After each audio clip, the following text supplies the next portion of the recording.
cinema and literature. He has shaped generations of storytellers with his words and vision. The genius behind countless unforgettable screenplays, a national artist for literature, and the brilliant mind who penned a special memory. Please welcome the legendary Sir Ricky Lee!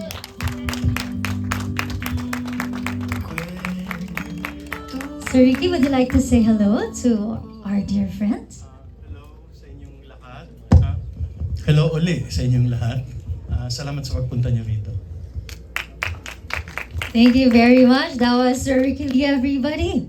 Up next is the writer-director known for creating some of the most beloved Filipino romance films. He has brought to life unforgettable stories such as Mara Clara the movie, Kung Ayaw Mo, Wag Mo, Hiram, comics, Sa Ngalan ng Pag-ibig, Soltera, Maybe This Time, Honesto, Widow's War, House of Lies, and more. Now he brings his signature heart and storytelling to a special memory. Please welcome Direk Jerry Sineneng Lopez. Hello, Jerry Lopez po. Si Lennon.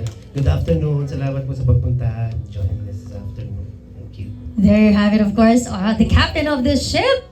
Let me move on this side. Up next is an actor who began his showbiz journey as a child actor and rose to prominence as one of the most sought-after teen actors from the late 90s to the early 2000s. Through the years, he has continued to evolve as a versatile performer, starring in numerous series and movies such as Ulan, Meet Me in St. Gallen, Tumbok, Expensive Candy, Love You Long Time, Third World Romance, The Time That Remains, Hold Me Close, It's Okay Not to Be Okay, and more. Please welcome, give it up for Carlo Aquino. Hi everyone. Good afternoon. Hi Direk. Hi Sir Ricky. Thank you for coming. Ayan, a special memory. Alam mo, isa sa mga rason, isa sa mga reason kung bakit ako umattend sa press con. Gusto ko makita si Tito Marts kumanta, kaya lang tapos na. Tito Marts, one more, please. Thank you for being here. Iba talaga pag naririnig natin ang boses ni Sir Martin. Alright, and of course, andito na ang ating leading man, Carlo Aquino is here with us. Last and definitely not the least, we have a multi-talented artist, not just an actress, but also a producer, writer, host, and director. She has delivered powerful performances in films tulad ng 10,000 Hours, Camp Sawi, Isang Daang Tula para kay Stella, Meet Me in St. Gallen, On Vodka Beers and Regrets, 366, yung libro sa napanood ko, Wish You Were the One, Isang Daang Awit para kay Stella, and so much more. Please welcome the beautiful, gorgeous Bella Padilla! Wow, the fans are here! Thank you guys for being here with us.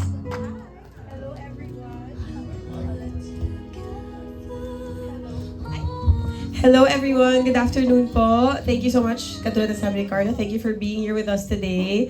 We're very excited to talk to everybody today. Maraming salamat. And Sir Martin, thank you for giving us your time. Maraming salamat po. There you have it. Kompleto na po ang ating writer, director, and of course, the cast. May I invite all of you to kindly stand up for a first photo op. Together with, of course, Mr. Martin Rivera. Sir Martin would like to invite you for a photo op. Okay, everyone, it's time to take their photos. So, yes, Sir Martin. Because we're honored that we have you here. Okay. Please face center. Okay, a little sa front na lang muna tayo for Viva Camera. 3. One more. 3. Okay. And now, a little on that side. Marami po tayong kaibigan sa bandang kaliwa. 3, 2, 1. And now, a little to your right, please. Sa lahat ng kaibigan natin sa bandang kanan. 3, 2, 1. Lastly, sa mga kaibigan natin sa taas. Okay. Please smile.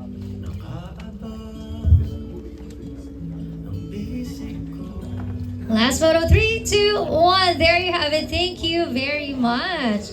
Once again, Sir Martin, thank you so much for singing for us. Wow, narinig na natin muli ang boss ni Sir Martin Rivera. Thank you very much. Ricky Martin! Kailangan may performance pala, sing and dance. Okay. So, moving forward, we're now at our Q&A segment. But here's a few reminders for our dear friends from the press. We will be limiting to 2 questions per press, and that already includes your follow-up question for us to accommodate everyone. And please refrain from asking insensitive, offensive, and personal questions. We will only entertain questions related to the film, A Special Memory. And as always, we will have batches to be on standby mode, so please wait for your turn.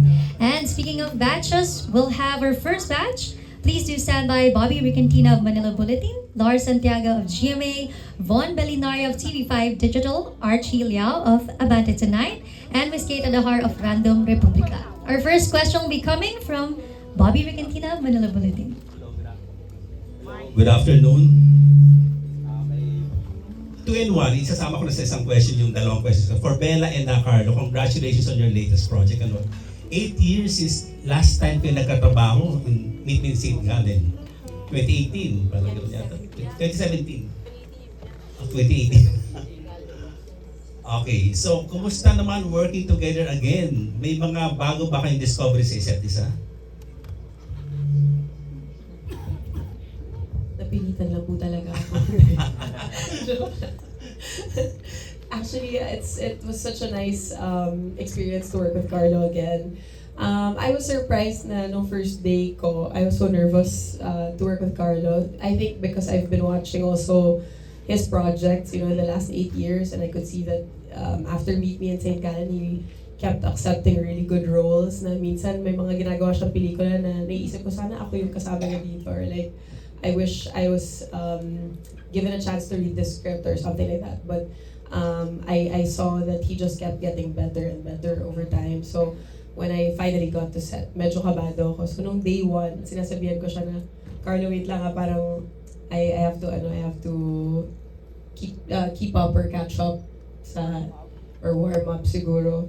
Kasi hindi, catch up talaga. Galing ni Carlo. Etong movie na to is from his POV. So I won't be surprised kung maraming hahaputin to next year. Wow. Yeah. Who knows? Ako din na-discover, ganun. Yes, Wala naman, parang siyang reunion with an old friend.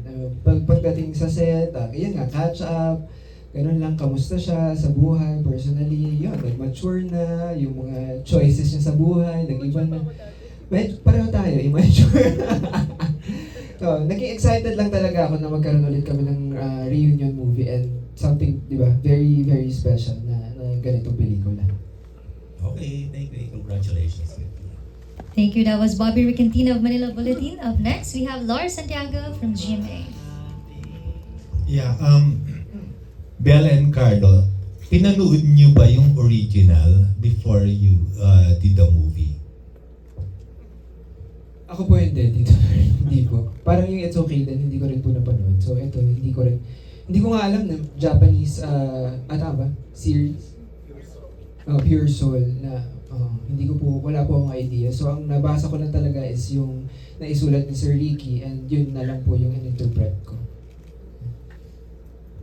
I didn't watch po the Japanese series, yung Pure Soul. I watched an adaptation of the Japanese series, which was a Korean film. I watched it a few years ago, and I watched it over and over again. So when I heard this project was parang gonna be done in the Philippines, I really threw my name in the hat. Like I really said, if there's a chance I could do this project, I would love to do it. And then when Sir Ricky finally got on board and Direct Cherry, I was like, I cannot not do this. Like, I have to be a part of this project.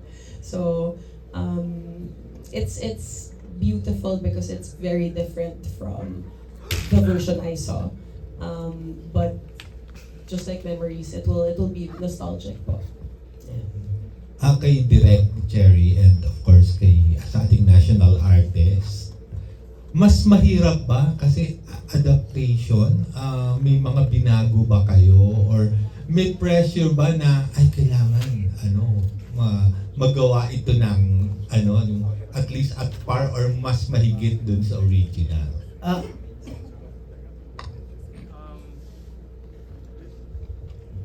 ako matagal na akong nag-request sa Viva na pagawin ako ng adaptation, ng Korean adaptation.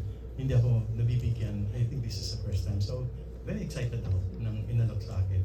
And then nagsinabing si Jerry and then sila Bella at sila Carlo. I got more excited. Mahirap na madali para sa amin. Madali kasi may, maski pa paano meron ka ng pagbabasehan, structure, and yung germ ng idea. And then later, you realize mahirap pala kasi ikukumpara nila, and then paano papantayan. Una-una, kailangan magustuhan mo yung pinanood mo. At kung nagustuhan mo yun, ibig sabihin ang ganda-ganda niya, paano kayo gagawa ng mas maganda kaysa doon? So in a way, that makes it more difficult. But finally, it was very exciting kasi in the end, kinalimutan ko na yung original. After na-absorb ko siya, parang inako ko na kwento namin ito, Pilipinong kwento ito. Patatakbuhin ko to the way na gusto kong patakbuhin. Hindi na ako mag-aalala tungkol sa pinanggalingan. Opo, nung una kinabahan ako kasi adaptation, yun na nga yung mga sinabi ni Ricky reasons. Baka, number 1, ma-compare. Number 2, makakopya naman, yung gano'n ang hirap. Pero nung nabasa ko yung script ni Ricky, I must say, mas maganda po talaga yung script ni Ricky kaysa sa original. Totoo po, hindi ako nagyayabang. Kaya ka national artist. Hindi talaga, pag napanood nyo, ang ganda-ganda po yung script ni Ricky. Nung nabasa ko yung script ni Ricky, nawala na yung kaba ko. Tapos, Carlo and Bella pa, half of my work is daan sa galing ng dalawang artistang to.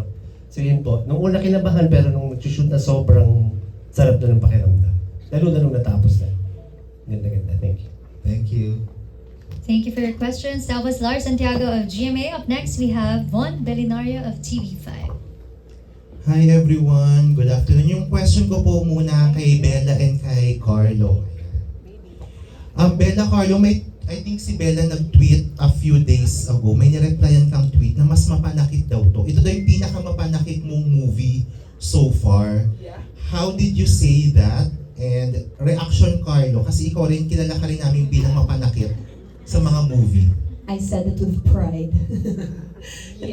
Ano to I kept parang discussing with Carlo nung nag-start pa lang yung shooting na parang itong movie na to, ito yung magiging classic film natin. No? Kasi feeling ko kaya kami pinagsama ulit dahil sa Meet Me at St. Gallen. And hanggang ngayon, laging nauulit at nauulit yung mga videos ng Meet Me at St. Gallen. Hanggang ngayon natatag pa rin kami dalawa pag may Pilipinong pumupunta ng St. Gallen sa Switzerland. So, it's become its own beautiful thing. Like Meet Me at St. Gallen has its own little world, but I think a special memory will be our film. Like this is, or at least I don't know if it's the same for Carlo, but for me, I feel like this is one of my films na I would like to think would be a classic.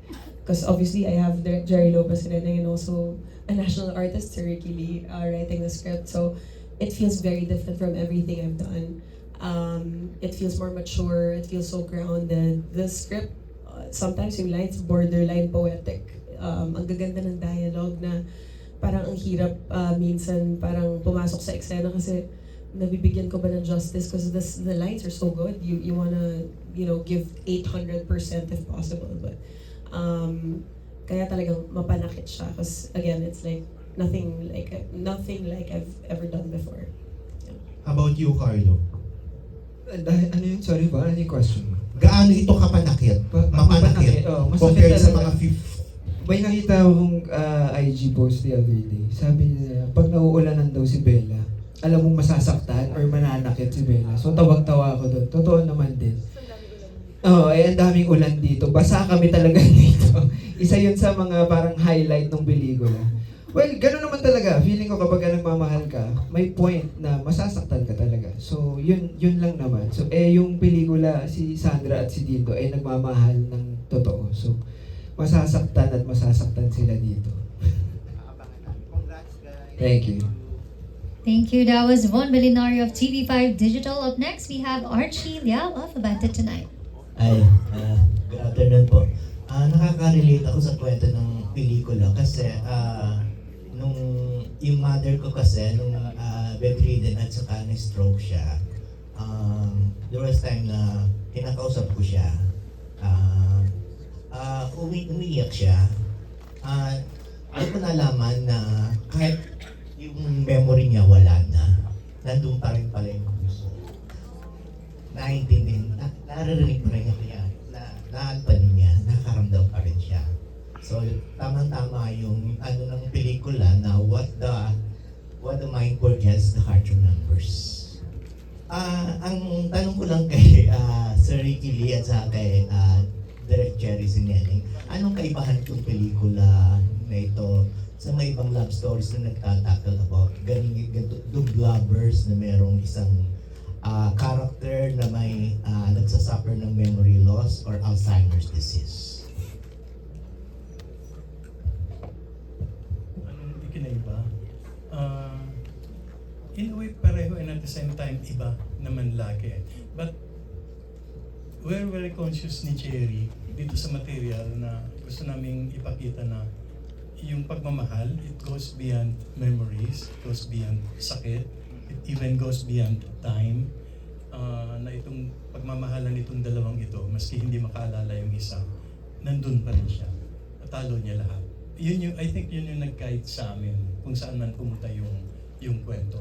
And then we decided na mas gawing Filipinized ito. Like, doon sa original, medyo katiting-katiting lang yung characters ng tatay, ng nanay, and so on. Pero tayo mga Pilipino tayo laging part ng mundo natin ang kwento ng ating mga nanay at mga tatay. So dito talagang totally na-flesh out namin yung characters ng nanay, ng tatay, ng mga nakapalibot sa kanila. Kaya yung sinasabi kong yung pagmamahal goes beyond memories also holds true for the parents, for the tatay, for the nanay, and even for the other nanay ni Dindo. So lahat sila apektado ng pagmamahal doon sa nawalang alaala. Thank you. Ang follow-up question ko para kay sa Kaz at saka kay Direk Jerry at saka kay Sir Ricky. Hypothetical lang, kunin ko yung ano ng pelikula, yung gist, ano.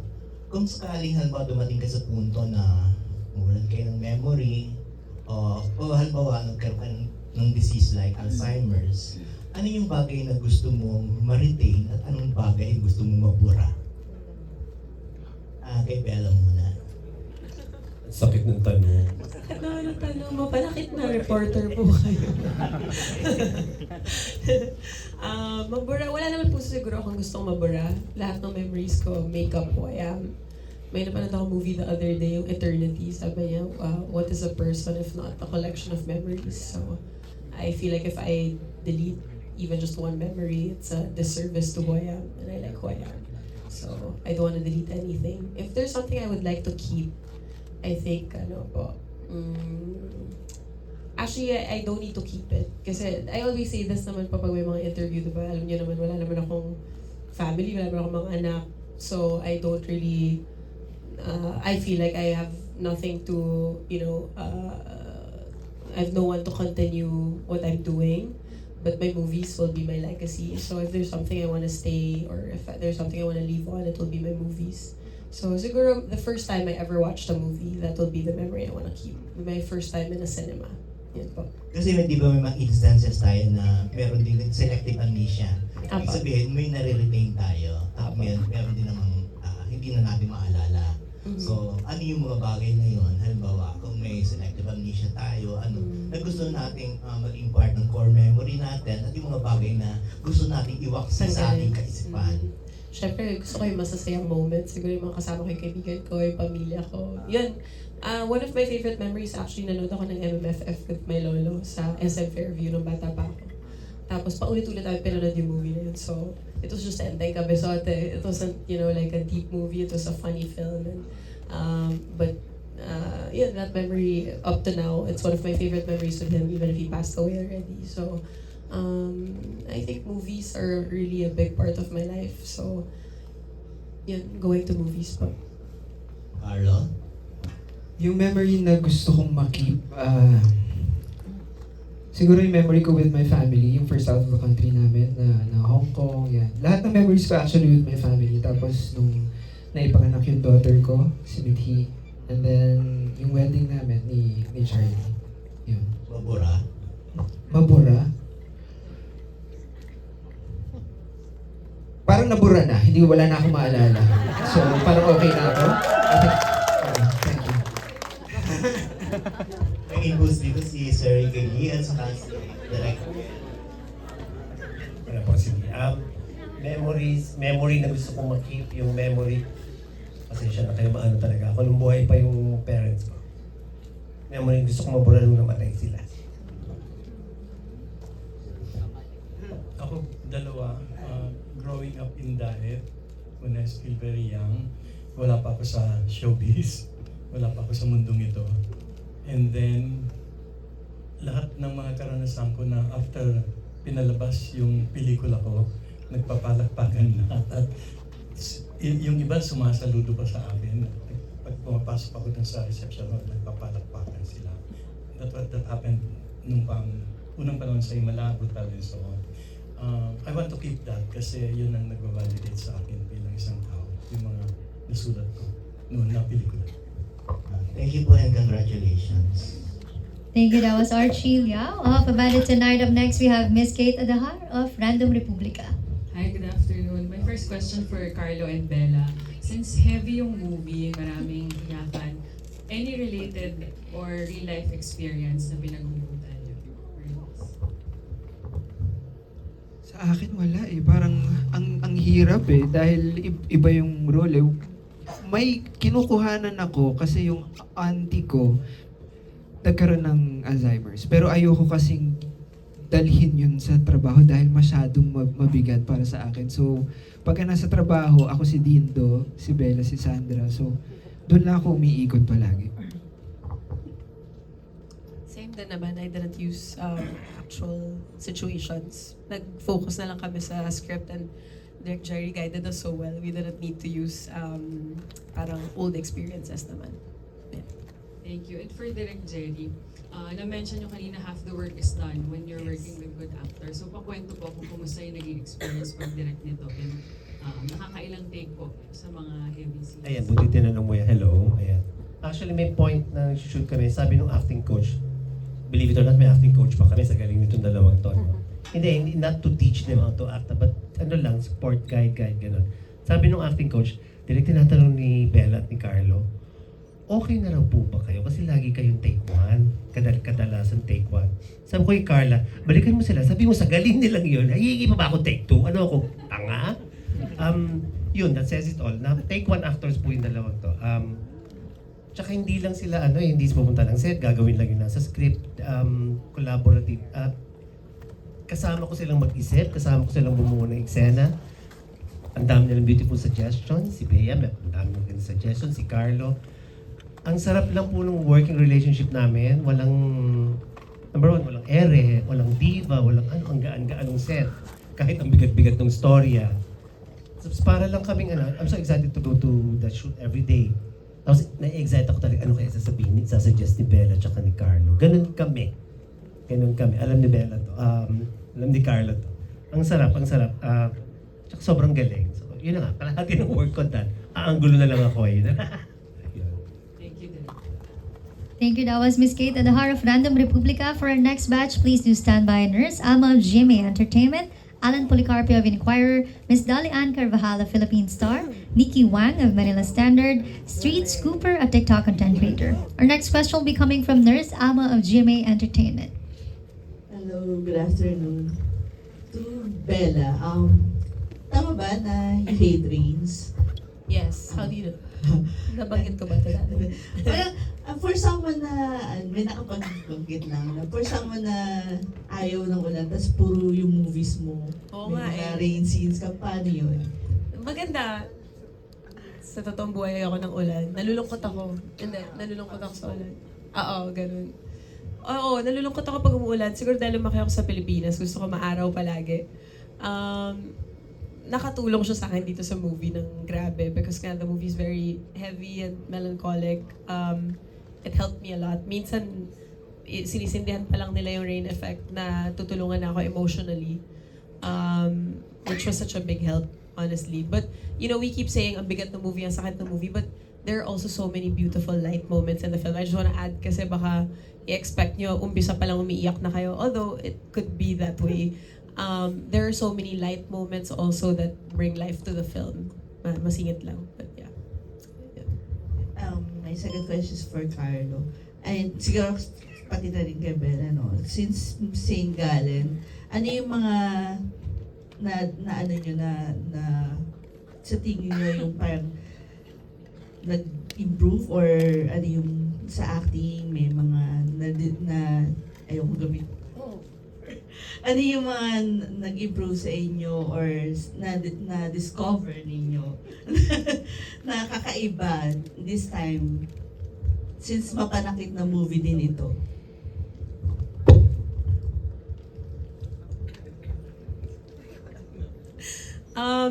Nung Meet Me in St. Gallen, feeling ko ayaw ni Carlo yung ginagawa niya. Kasi he kept asking why he's there or does he deserve to be there or he kept questioning bakit siya napilit to play Jesse. And we had to remind him every day, you're Carlo Aquino, you're so good. Ako nga, nagre-react lang naman ako sa kanya sa mga eksena, wala naman akong ginagawa eh. So, kung hindi siya si Carlo Aquino, hindi naman ganun din yung magiging ginagawa ko sa Meet Me in St. Gallen. So, now, in 2025 and 2026, I think Carlo's more sure of himself. He's also more firm now with his decisions and acting choices. Like, if he needs a moment, if he needs time in a corner, hindi naman. If kailangan niya muna ng space sa gilid para makinig ng music or kailangan niya ng katahimikan, he takes up that space. Dati kasi hindi eh. Parang oo lang siya ng oo kung ano yung mangyayari sa set. Ngayon, parang I feel like Carlo understands that he's Carlo. So, which is a really beautiful thing to see as a friend. So, yeah. For you, Carlo. Ako naman ever since naman si Belle, very supportive eh. And up to now, kapag humihingi ako sa kanya ng tulong, ganun pa rin yung enthusiasm niya kapag wag lang pera, wag lang financial, no? Pero sa acting talagang pagka hinawakan ko siya, magbibigay siya, kapag niyakap ko, nandiyan siya palagi. So ever since St. Gallen, ganun na siya. Siguro dahil yun sa love niya for the craft. Yan, feeling ko ganun. Pwede mag-bones kay, kay Sir Ricky po. Since ito po yung first na adaptation na ginawa ninyo, how is it different doon sa mga nagawa niyo before? Is it harder to write this or ano yung mga inspiration niyo para gawin yung script nito? Actually, what made it a little easier also for me was because nakilala ko na si Bella. Si Bella. Naging workshopper ko siya sa Batch 15 and marami kami exercises doon where nagkakakilalanan talaga mula sa kaluluwa ng bawat isa. So when I was writing the script and alam kong si Bella, somehow it made it easier na susundutin ko dito. Makakasakit dito. Kasi na-imagine ko na siya kung paano niya gagawin at paano siya mag-react. Na-imagine ko yung loob niya kung paano maapektuhan doon sa script. Si Carlo naman, nung kilala ko na siya nung una pa, we worked in Bagong Buwan, na ang bata-bata pa niya noon. Pero ang husay-husay na niya agad, yung boses niya, yung tayo niya. So, and I've worked with him nang matagal in so many shows and so on sa ABS-CBN. So, kilala ko siya. So, knowing the two stars made it really, really easy.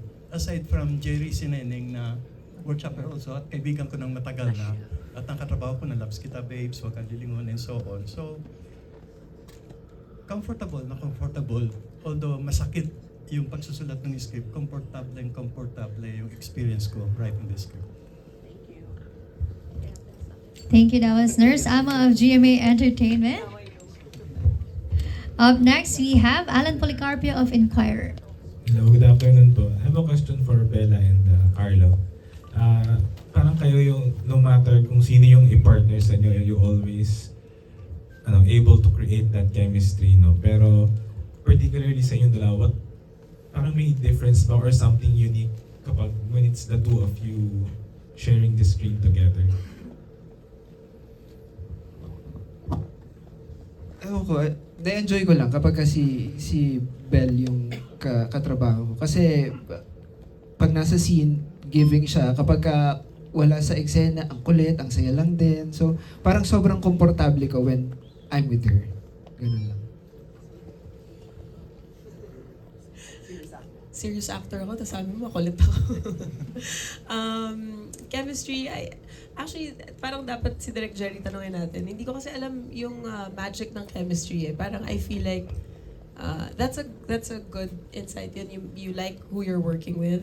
Or baka you super don't like who you're working with, so nagkakaroon kayo ng banggaan. But it's not something kasi I mindfully parang work on. So actually, hindi ko alam paano nag-work yung chemistry. Baka kay Direk Jerry ko na lang itatanong. Actually, yun yung isa sa pinaka-overused na word na napakahirap talaga i-define, yung chemistry. As a director, matagal na po ako I've been directing for 7 years, Charos. I've been directing for decades. It just happens yung chemistry. It's magic. Basta bilang director, nakikita ko ay meron to. Meron sila. Either sa mata, the way they react to each other, the way they support each other. Pero wala talagang definition ng 1 plus 1 equals chemistry, 2 plus 2 equals chemistry.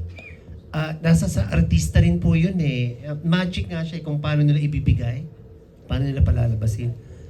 Good for me, napakaganda na ng chemistry nila sa Meet Me at St. Gallen. So, wala. Half of my work is done. Hindi, joke. Yun po.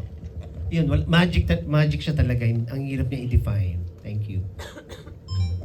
And for Sir Ricky naman po, nabanggit niyo po kanina na dito po. Sa gitna po. Ayun, nabanggit niyo po kanina parang towards the end or midway nung pagsusulat niyo, parang hindi niyo na inintindi yung original, parang you let it grow and write it on your own terms. Pero sa inyo po, paano po yung process nun and paano niyo po rin po siya ginawang Pilipino or parang mas relatable sa audience natin? Una-una kasi pag nagsusulat ka, somewhere along the way, inaagaw na nung characters yung sinusulat mo. Gagawin na nila yung gusto nilang gawin. Lalo na kung na-imagine mo na yung characters mo dahil si Carlo nila at si Bella. Kumikilos na sila na parang nagiging taga-type na lang. Nagiging taga-type na lang ako. Tumatakbo na sila at nag-iiyakan at nagsusumbatan at hinahayaan ko sila. So, yun yung ibig sabihin kanina na in a way naging mas madali yung pagsusulat. Hinahayaan ko sila. Kung sinulat ko sila ng sinulat at minanipula, baka maging hindi totoo. Baka maging hindi natural. Kaya, one reason din yun. Kaya sabi ko, kalimutan ko muna yung original. Kasi ayaw ko nung pressure na maging kapareho o pumantay o maging mas maganda o less maganda. So, sinundan ko lang yung puso ko, pinasunod ko lang doon sa characters ko. And I did that also with the nanay, the tatay. Hindi ko alam ang cast nun sa nanay at sa tatay. Pero alam kong ganito ang nanay. Alam kong ganito ang tatay. At alam ko yung nanay dito na balahura at lahat na walang redemption until the end. Alam kong sa loob niya, ganun pa rin siya magmahal. So yun ang sinundan ko na lang. Sorry, last na lang po for the cast and for our director and writer na po. What about yung idea of memory loss yung particularly painful sa tingin nyo? And do you think meron pa rin something ba to, parang may redemption pa rin ba doon or something good to be makukuha pa rin despite that?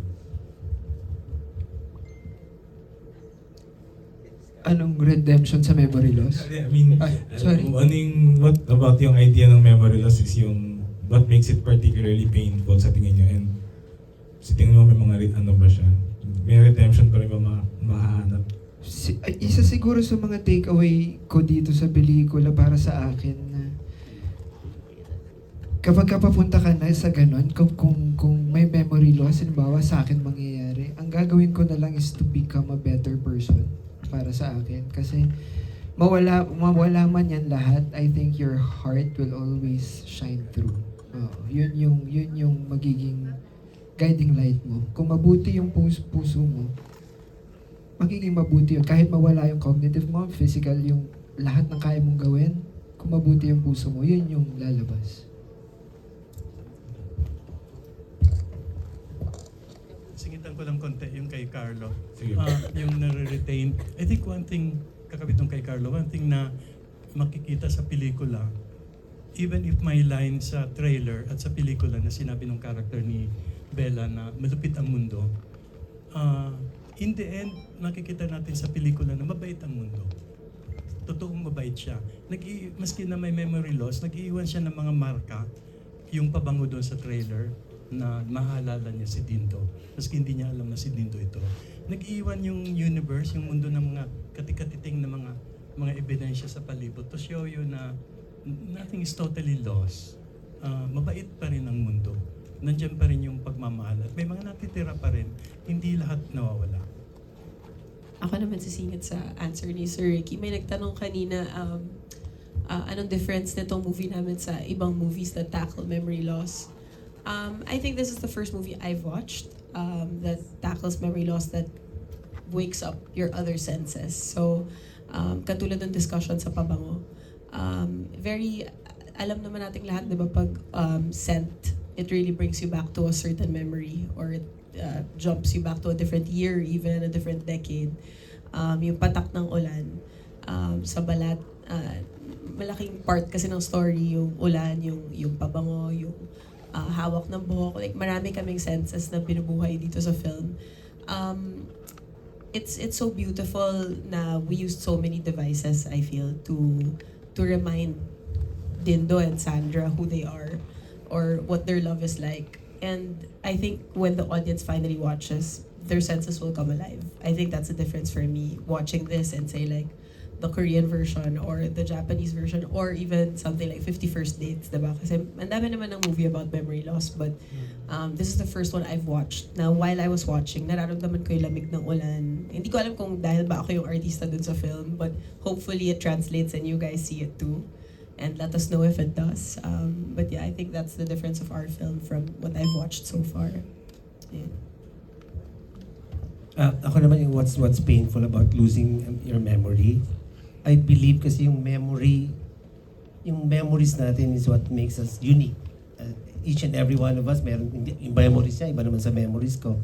So pag yung memories ni Jerry, which make him Jerry, pag isa-isa mong inalisyon, parang nawawala na ako, nawawala na yung pagkatao, ay nawawala ako bilang, nawawala yung pagiging Jerry ko.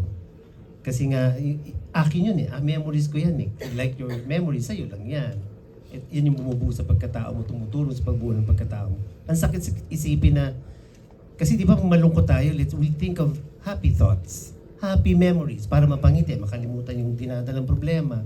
Imagine mo kung wala ka na noon, wala ka na ng mga ganon. So yun yung masakit about losing memory. Thank you. Thank you po. Thank you. That was Alan Policarpio of Inquirer. Up next, we have Miss Dolly Ann Carvajal of Philippine Star. Hello, hi Bella. Hi Doc from Bianchi. And to Carl, before I ask my question, I'd like to say, ang galing-galing mo na sa it's okay not to be okay. I just had to say that. Anyway, the question ko is, for you, what makes our memory special? The person, the timing, or the lesson? Pang beauty pageant. Siguro yung kabuuan po.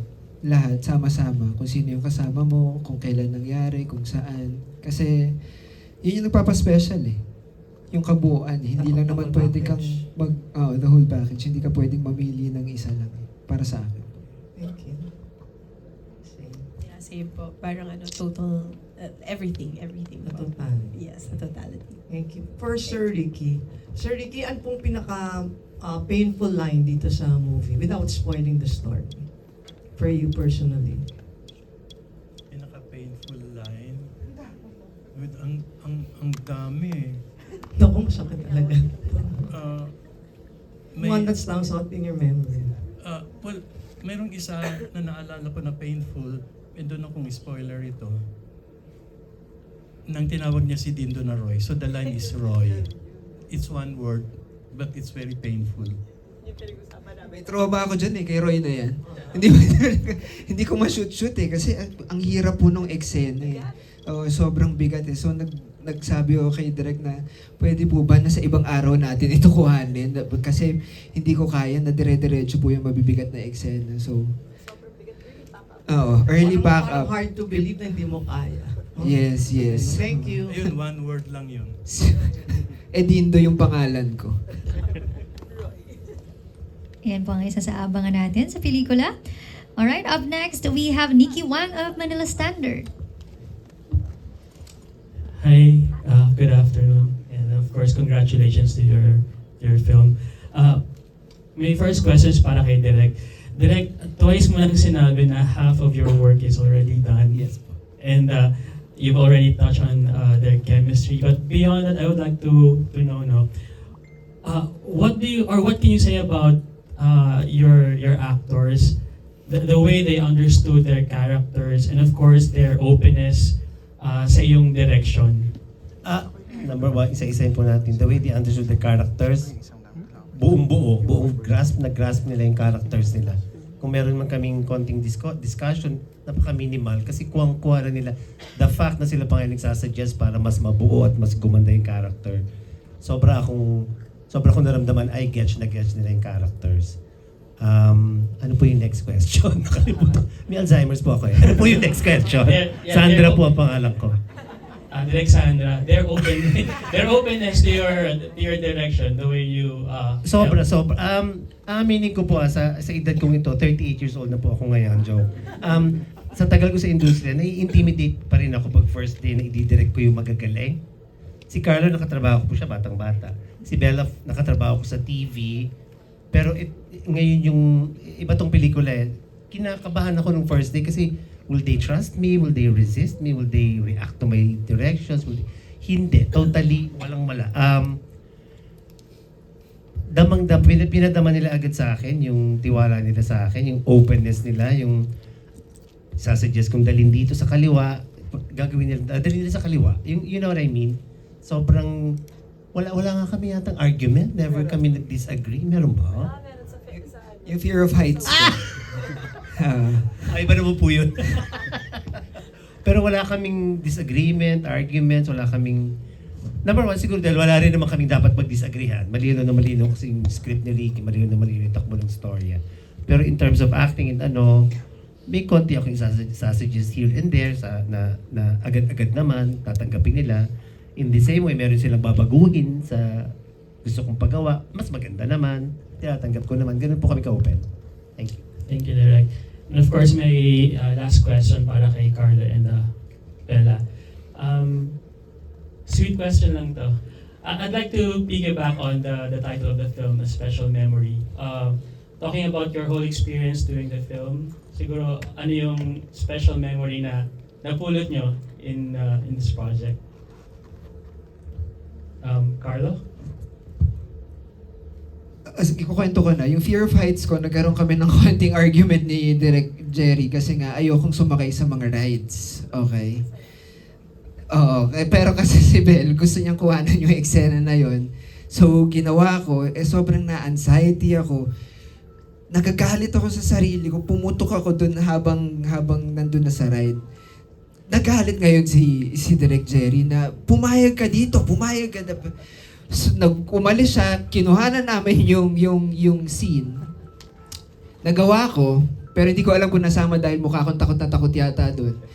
Tapos after nung scene, dahil nga ayoko nang magsayang ng mga oras na hindi kami mag-uusap, na nakasama ko siya, lumalaki ako sa industriyang ito, nilapitan ko na, humingi na ako ng dispensa at right there, naging okay kami ni Direk. Yun. Isa sa mga special ko yun. Tsaka yung namin, yung eksena namin na nasa trailer, yung umuulan. Gusto ko yun. Thank you, Carlo. Bella? Ako, special memory ko dito, may eksena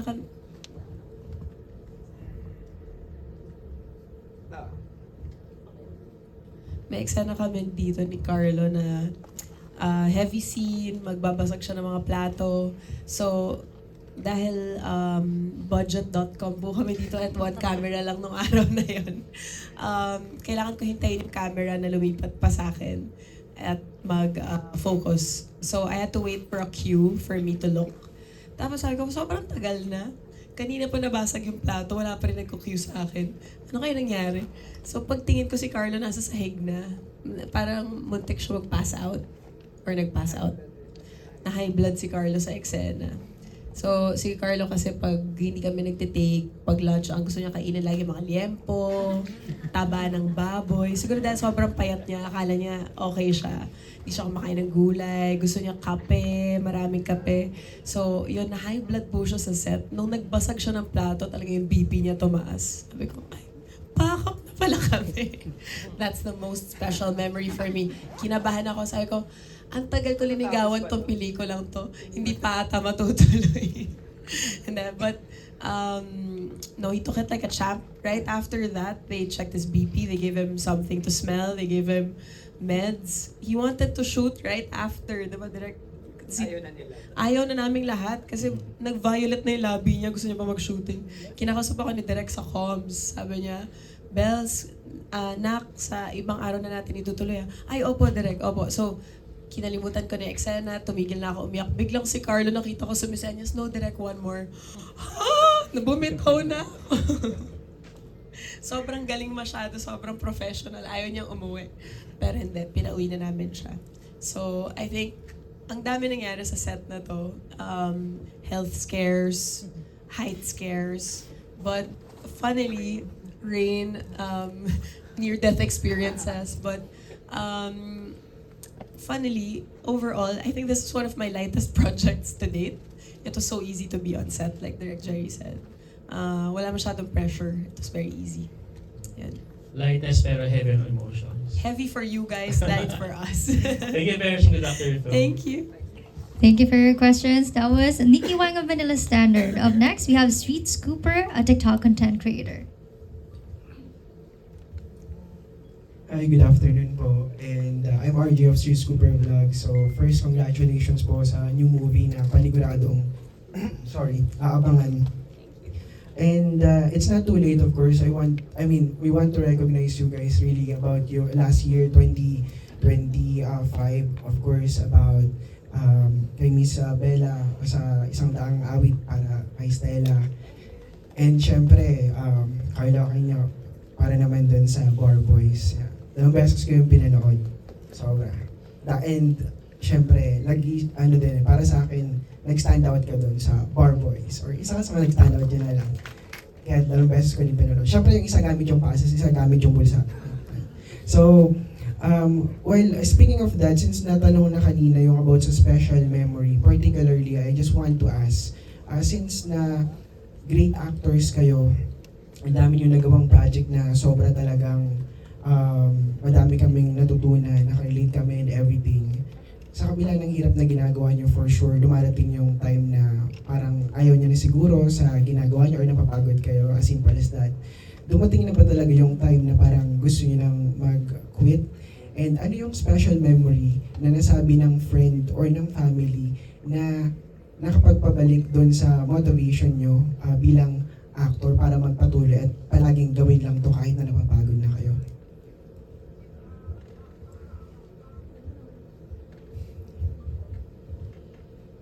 Na mag-quit? Sa ngayon wala. Kasi may pinapaaral ako, 5 years old pa lang. Si Mithi. So hindi ako pwede mag-quit. Tsaka siya rin siguro yung isa sa mga rason kung bakit ako tumatayo at gusto kong gawin itong ginagawa ko. Si Mithi and of course my wife. Tapos yung makapagbigay inspirasyon din sa mga tao. Nakatulad mo, nanonood ng mga pelikula namin na sa tingin mo magaganda, syempre, at yung mga characters namin na at the end of the day kasi ako, pare-pareho lang tayo di ba? Naghahanap buhay, pero kapag napapanood mo kami, ibang tao yun. Yung mga napagdadaanan nun, feeling ko napagdaanan mo, ako rin. So, yun, para lang makapagbigay ng inspirasyon talaga. Is there, can you bring us back? Meron bang scenario before na napagod ka, kung hindi man about sa showbiz or pagiging actor, meron ka bang natatandaan, naaalala ngayon na special memory from a friend or a family na nakapagpamotivate sa'yo? Na parang nag-e-echo minsan yung words na yun or yung phrase na yun?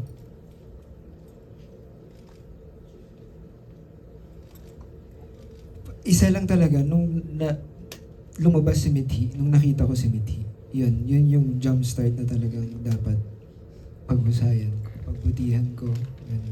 Yun yung parang renewal ng love ko. Yes. Thank you. Nagsisisi ako na wala ako nung araw na lumabas si Mithi kasi parang ang dami ko sana makukuha doon. Ba't di mo kasi ako in-invite?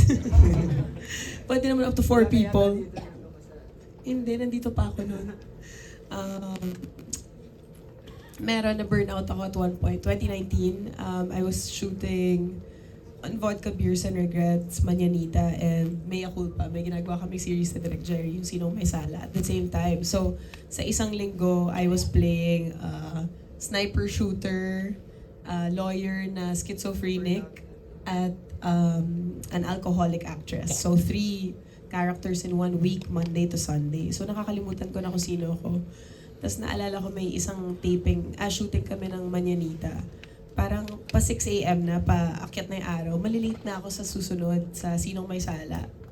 7 a.m. yung call time ko doon. Nagsiset up pa lang sila ng boss. Tapos naka-prosthetics yung kalahati ng mukha ko kasi sunog. Sabi ko, gano'ng katagal pa kaya itong setup ng boss? Sabi nila, mga 30 minutes. Sabi ko, okay lang maglakad-lakad muna ako. Nasa EDSA kami, yung Victory Liner na bus station. So wala naman ako malalakaran, di ba? Kasi EDSA na yung pag naglakad ako, mamamatay na ako dun eh. So umupo lang ako sa gutter ng EDSA na nakasuot akong prosthetics. Tapos may dumaan. Nagbato ng piso sa akin. Awang-awa ako sa sarili ko. Like, ano ba nangyayari sa akin today? Binato ng piso. Sabi ko, may cellphone ako, no?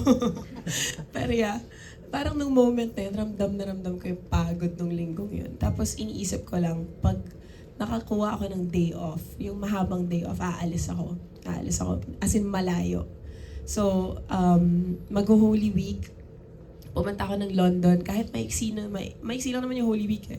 Nag-London ako kahit didn't make sense. Sorry, excuse me. And then when I went to London, I said, okay, I'm gonna move here. So I think that's the reason why I moved to London on pandemic. It was a result of my burnout. And then I had 2 friends talk to me nung pandemic. Sorry, hingi lang ako ng tubig. Wala akong COVID, nag-test ako. Pagod na to eh.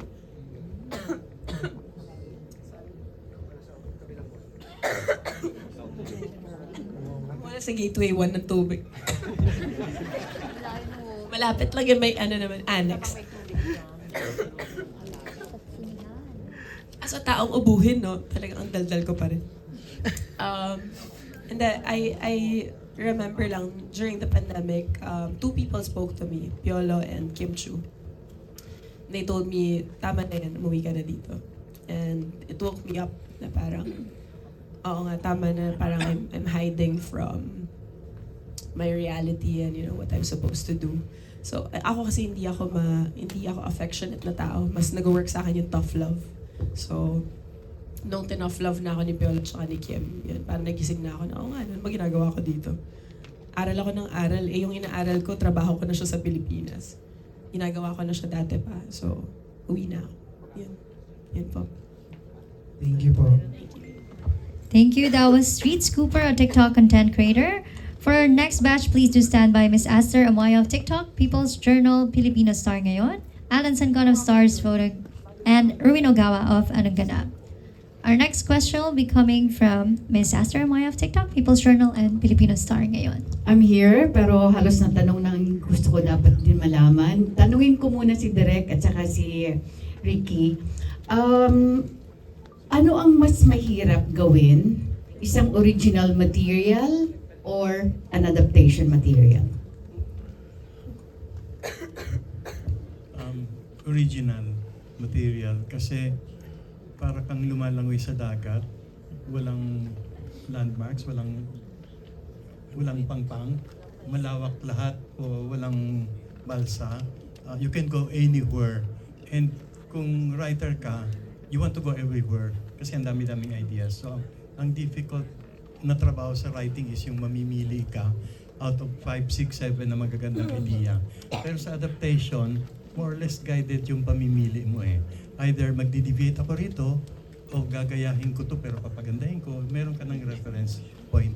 So mas mahirap pag original. Direk. Tama naman po si Ricky sinabi niya. Pero may kaakibat ding hirap yung paggawa ng adaptation. Kasi may kahon na siya. So, ayaw mo naman sabihin na kopya-kopya. Pag iniba mo, ay iniba niya, hindi na tama, iba na yung original. So, pareho po siyang mahirap para sa akin. Yung original kasi, bilang director, mas may kalayaan ako na gawin. Yun.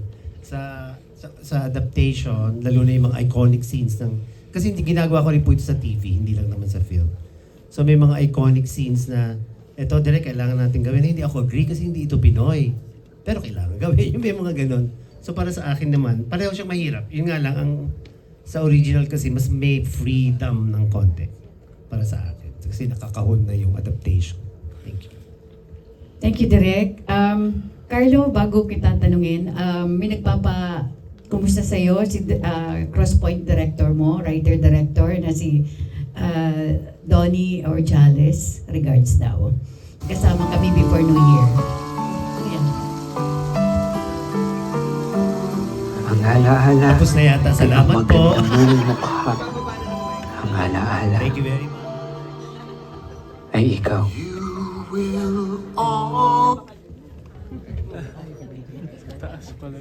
Ayun, ako patanungin eh.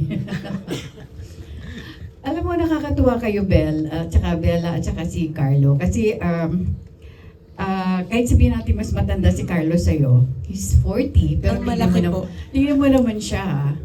Tingnan mo naman siya, pero mukhang 20. Hindi ba? O, Carlo, anong sikreto?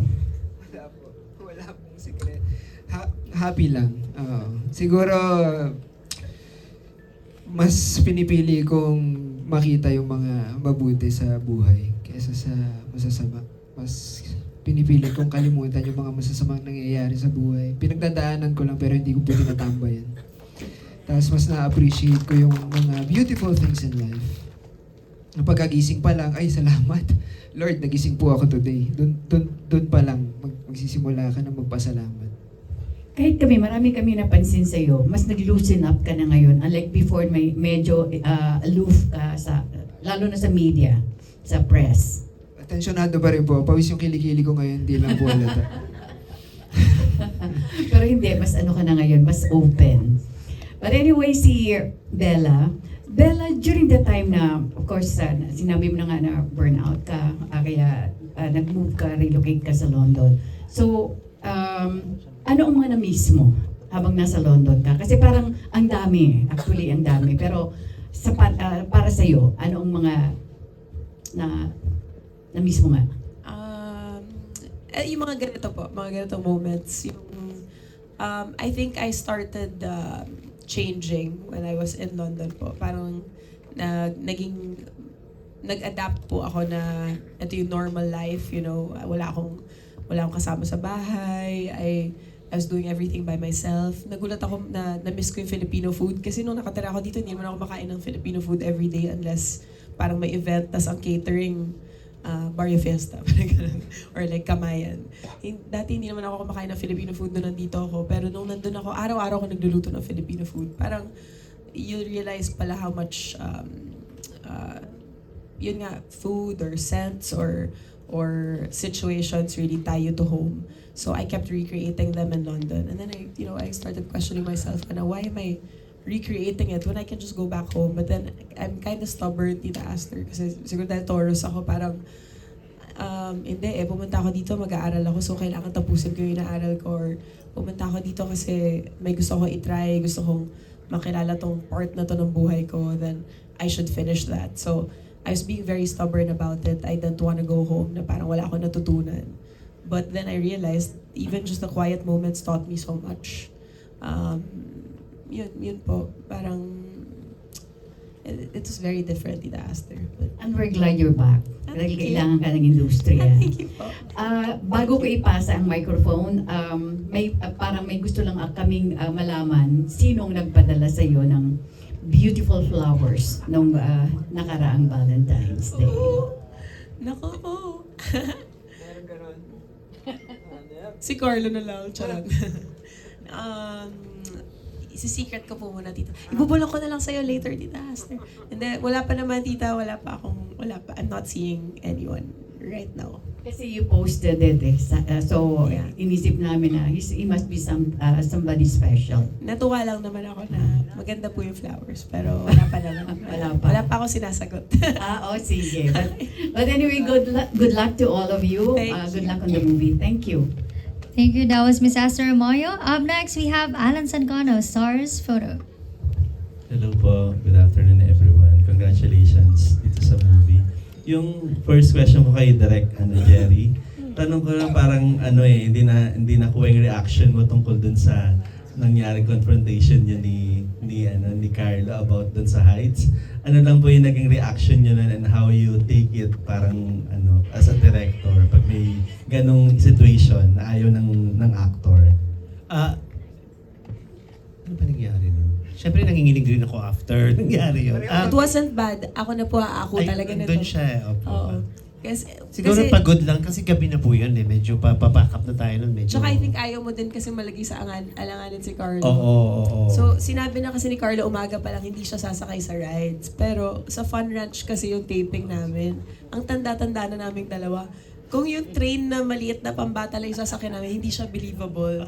So sabi ko, Carlo, kailangan natin sumakay kahit isang ride lang. yung kaya ko. Gusto niya, doon lang kami sa train yung pang 4 years old. So sabi ko, Carlo, this is not gonna work. Kailangan natin ng ibang ride. So sabi ko, kahit doon tayo sa Anchors Away, pero sa gitna lang tayo umupo. Sa gitna kami umupo. Wala kang mararamdaman talaga doon, guys, promise. Pero parang nagalit si Carlo at one point. Parang may sinigaw ka.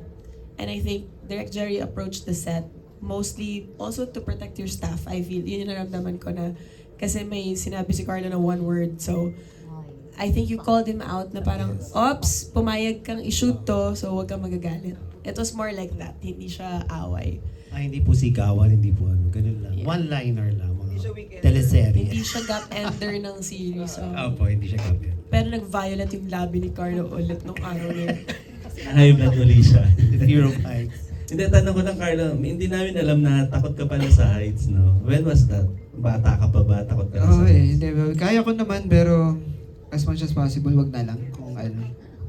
Parang masyado kong mahal yung buhay ko. Parang hindi ko pagkakatiwala sa mga tornilyo o sa mga, di ba? Meron kang karanasan ba before nung bata ka na gano'n? Wala naman. Basta sa mga rides, hindi yung sasakay lang ako at wala akong control. Parang, oo. Hindi. Huwag na. Okay lang ako. About the movie, no, maraming sa trailer pa lang parang talagang mapanakit na. Tapos, may pressure ba on your part dun sa success ng Meet Me in St. Gallen? Tapos dito napapanoorin kayo with a different character. Tapos paano kayo nakarelate dun sa character nyo rito? Well, nakarelate kasi lahat naman tayo nagmamahal. So, yun yung point nung pelikula. At ayaw mong mawala yung memories nung pinagsamahan ninyong, di ba, yung dalawa. Ano yung question mo? Yun nga, paano ka nakarelate dito sa character? Yun lang naman. Yung pressure sa Meet Me in St. Gallen to do well, ito rin. Lahat naman ng projects ko na ginawa, laging may pressure, laging na sana tangkilikin. Kasi ganun ko kamahal yung proyektong ginagawa ko. Kaya nandito ako nagpo-promote na sana matulungan niyo kami. Yun. Si Bella naman. Nakaka-relate ako kay Sandra. Hindi dahil nagmamahal ako ngayon, pero dahil makakalimutin ako. Sobra akong makakalimutin.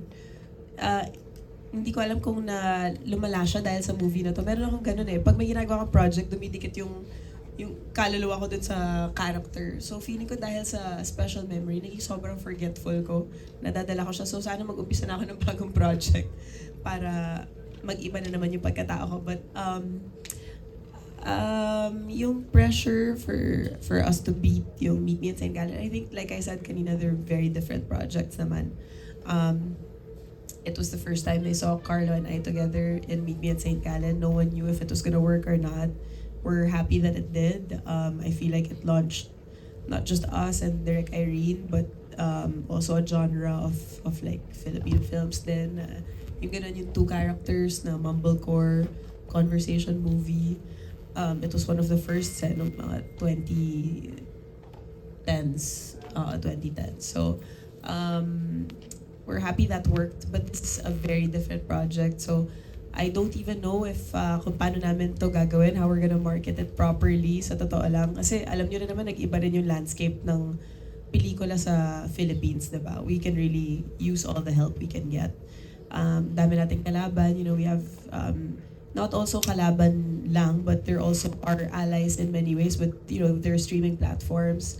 So, in many ways, parang bakit magbabayad ang tao na manood ng sine kung pwede naman sila manood ng streaming platform. But that's the reason why we try to make good quality Filipino films, and we're very lucky. I heard kanina our ticket prices for this film is gonna be lowered down the same way it was for Isang Daang Awit Para Kay Stella and also The Loved One. So I hope you guys help us share that. We're trying to bridge the gap. We're hearing the complaints of the audiences na masyadong mahal ang sine, masyadong mahirap for us to keep watching movies and to alam mo yun, tangkilikin yung pelikulang Pilipino kung ganito kamahal yung cinema prices. So now, we're trying to find ways also to bridge that gap. So sana we'll see a difference in how people are watching again. Malaking factor yun ng mahal ng Sobra. sine. Sobra. So congratulations everyone. Thank you. Thank you. That was Alan Sancon of Stars Photog. Up next, we have Erwin Ogawa of Anong Ganap. Hello guys, congrats sa new movie project. Okay. So, ang ganda ng theme song sung by Sir Martin earlier, di ba? So, just in case magkaroon kayo ng Alzheimer or memory loss, so tingin nyo, ano yung song na makakapagpabalik ng memory nyo? What particular song or songs makakapagpabalik ng memory nyo?